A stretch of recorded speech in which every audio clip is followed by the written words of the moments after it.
The Alibi Man Chapter 21. The old yellow painted Palm Beach Polo Club Stadium, located a stone's throw from players, had been the polo mecca of the world for many winter seasons. Everyone who was anyone had drunk champagne and stopped their votes during halftime on that field, including Prince Charles and Princess Diana. But big time high gold polo had decamped from there several years before and moved further out of town to the new International Polo Club Palm Beach, leaving the old stadium at the mercy of hurricanes and the zoning commission. Plans were in the works to knock down the vulnerable old facility and put up yet another strip mall. So much for landmarks. The International Polo Club on 120th Avenue had become the place to see and be seen, a state of the art facility with a stadium for 1,300 spectators and seven impeccably groomed polo fields, each spanning more ground than nine football fields. I turned in at the main gate and went past the entrance to the stadium and club. The Palm Line Drive led past tennis courts to the stadium, the pool house pavilion, the Grand Marquis Ballroom where brunch was served on Sundays.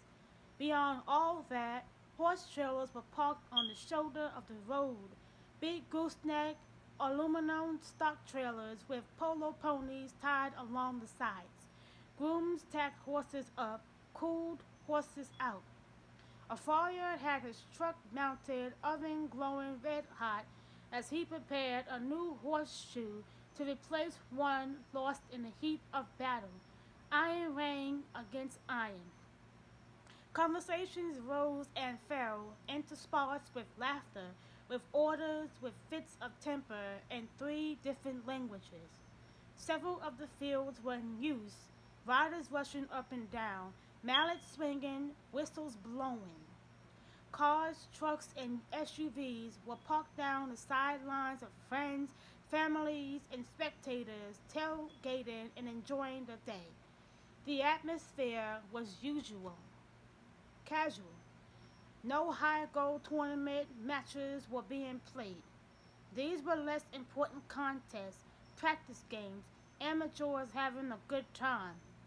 A line of small ponies walking nose to tail came down the road from one of the far fields. The kids riding them were so small. Their helmets seemed to swallow their heads whole. They all wore number polo shirts and carried mallets. Pee Wee Polo. Despite the elitist air about the game at its highest level, polo at the grassroots level is accessible to anyone who can afford a horse and is talented enough not to fall off at high speeds. Young, old, man, woman, everyone is welcome to play or to watch. Pack a picnic, bring the family. Drive through a Wellington neighborhood where a lot of professional players live during the season, and you will see their kids on bikes, swinging mallets, playing in the cul-de-sacs and parking lots. I found a place to park and look for the Star Polo trailer. Lisbeth Perkins is walking out, a sweating, puffing polo pony. She stared at the ground as she walked, looking lost in sad thoughts, and jumped at the sound of my voice when I said her name. She looked up at me, cornflower blue eyes wide and rimmed with red. She seemed almost afraid to see me, as if I were the agent of doom. What happened to your lip? She asked. So much for Sean's theory on concealer and hemorrhoid cream. I fell. It's nothing, I said, then turned the conversation to her. I'm surprised you're working today. Mr. Brody knows how close you and Irina were. Wouldn't he give you the day off? I didn't ask, she said, her voice raspy and raw. I don't know what I would do. I wonder if she meant that She would have felt lost or that she would have been afraid of what she might do to herself. The first was understandable, the second extreme. "You're a private investigator, aren't you?" she said to me. "No." "Irina told me about you. You found that missing girl last year. That's why you were asking me all those questions yesterday, isn't it? You're looking for the killer." I didn't deny it. "You told that detective about me, Detective Landry. Has he spoken to you?" "He came to the farm this morning. I told him everything I told you. I went to Players last night," I said. "The bartender told me you and Irina were arguing about something that night." "We were not," she said too sharply, a sure indicator that she was lying. I shrugged. "He says he saw the two of you in the hall having words, that you looked upset, and then you left. He doesn't have anything to gain by lying to me." "It wasn't anything," she insisted. "I wanted to go home and Irina didn't. That's all." "Did you go there in one car?" "No." "Then what was the problem? She was having a better time than you?" She rolled her eyes. "In silent what way, perfected by teenage girls." She was a very young 20 something, I thought. "It doesn't matter. There was no problem," she said. "Then why did it look like you were arguing?" She wanted to tell me to fuck off, but I suspected she had been raised not to do that. "Where are you from?" "Lisbeth." "Michigan."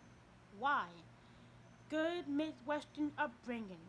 Your parents were church-going folks. So?" "What does that make me? A hick?" she said, offended. "It makes you polite, reserved, responsible, private. You're a good and decent kid, I suspect. You know what it is to be a real friend to someone." She didn't say anything, just kept putting one foot in front of the other, walking a horse, doing her job. She rubbed the medallion she wore between thumb and forefinger, probably making a wish I would disappear. "You are a good friend to Irina," I said. "You want to see her killer brought to justice, don't you?" "Yes." "Then why lie to me about this? What the two of you argued about that night might be nothing or seem like nothing to you, but it could point the investigation in a direction that take us to a lead or leads us to the killer. If it was nothing, why don't you just tell me?" "I just thought she should leave too, that's all," she said. "Because it was late," she said, still staring at the ground. "And sometimes those parties get a little weird. Weird strange, weird creepy, weird sexual." She didn't say, but my imagination was already off and running. Wealthy men out for a good time, no wifely supervision, few morals, few scruples. "Lisbeth, do you know what a material witness order is?" "No." "If Detective Landry thinks you're withholding vital information in a murder investigation, he can put you in jail and compel you to testify," I said, twisting the law to suit my needs. "All I have to do is tell him we had this conversation." She looked at me, then scared. "Jail? I didn't do anything wrong." She looked. "You're doing something wrong and not telling all you know." Her gaze bounced around like a pinball, looking for a way to escape. She believed I was a private investigator. She had thrown around the royal we enough to imply the sheriff's detectives and I were working in concert. She felt trapped. I hoped she would do what most good Midwestern girls would do in this situation, yield to authority and tell the truth. Lisbeth looked around for witnesses, then back at the ground, embarrassed or ashamed or both. Sometimes things get out of control. Everybody's drunk or high or something, and they take the party to someone's house and there's sex. Like an orgy? The big sight again. Yes, like that. and you didn't want to go, but Irina didn't care? Something like that, she said, her voice dropping off as we neared the Star Polo trailer again. She pulled the horse into his slot among the others and started to remove his tack. I hung back, sensing I had pushed her as far as I could for the time being. I couldn't say what she had told me surprised me at all. When people know they don't have boundaries, they seldom set their own. Too much money, idle time in a devil's workshop, etc., etc. Was that what had happened the night Irina disappeared? The party had gotten out of control, the sex turned a little too rough, the game turned deadly. Nothing phased Irina. Combine her jaded sense of the world with her aligned desire to snag a wealthy American husband. It didn't surprise me that she would have joined in the games or that Lisbeth would have down home sensibilities would not. On the other hand, for Lisbeth to know what she knew, she could have been a past participant. That would account for the embarrassment and or shame. I looked for witnesses and stepped in beside the horse. Lisbeth, who went to those parties? I asked quietly. All of those guys, she mumbled, glancing nervously over her shoulder. The club. What club? The polo club? No. Mr. Brody and his friends. They call themselves the Alibi Club. An unpleasant feeling slithered through me when she said it. The Alibi Club. I had called Bennett Walker the Alibi Man. Now there was a club. Wealthy bad boys covering one another's asses when there was trouble. There sure as hell was trouble now. Lisbeth! Jim Brody barked from the back of a horse. What the hell's taking you so long? Manuel needs you over here. Yes, Mr. Brody, right away. The girl took her opportunity to get away from me. Jim Brody and I locked gazes for a moment. He was trying to figure out if he should know me, if he should bother to. Elena.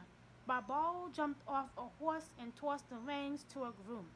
He was a vision of virility in white breeches and tall boots, the animal in his element.